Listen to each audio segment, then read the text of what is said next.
পুরুষ কখনো বদলায় না, বদলায় শুধুমাত্র তার দায়িত্ব।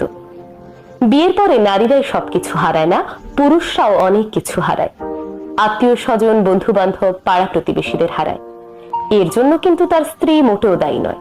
অবশ্য এইসব কারণে আমাদের সমাজ আবার নারীদের দায়ী করতে খুব বেশি ভালোবাসে। বিয়ের আগে অধিকাংশ পুরুষই থাকে কর্মহীন এবং দায়িত্বহীন, শতকরা 90%।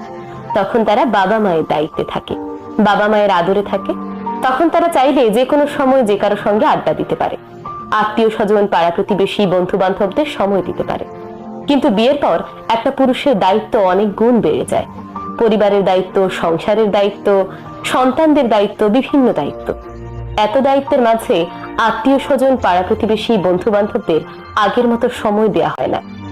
সেই সকাল 10টায় বের হয়ে যাওয়া, সকাল 10টা থেকে 5টার অফিস, তারপর অফিস শেষে এই জ্যামের শহরে জ্যাম ঠেলে বাসায় ফেরার যুদ্ধ।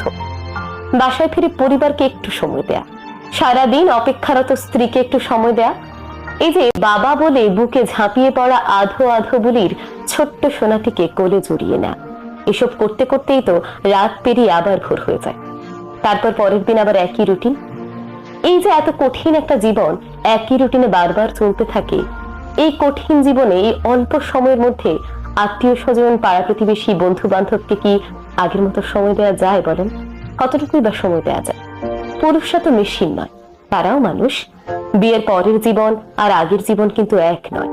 তাই বিয়ের পরে অনেকেই পুরুষদের বলে বউয়ের কথা উদ্বোস করে, বউয়ের কথা শুনে আত্মীয় স্বজন, পাড়া প্রতিবেশীকে সময় দেয় না, বউ তাবিজ করেছে, পানি পড়া খাইয়েছে, ইত্যাদি নানা ধরনের কুসংস্কার। আসলে বিয়ের আগের জীবনের দায়িত্ব এবং পরের জীবনের দায়িত্ব কেমন হয় একটু ভেবেই দেখুন না। একটা মানুষের পক্ষে কত দিক সমানভাবে দেখা সম্ভব বলুন তো? মানুষ তো আর মেশিন নয়, পুরুষ তো আর মেশিন নয়।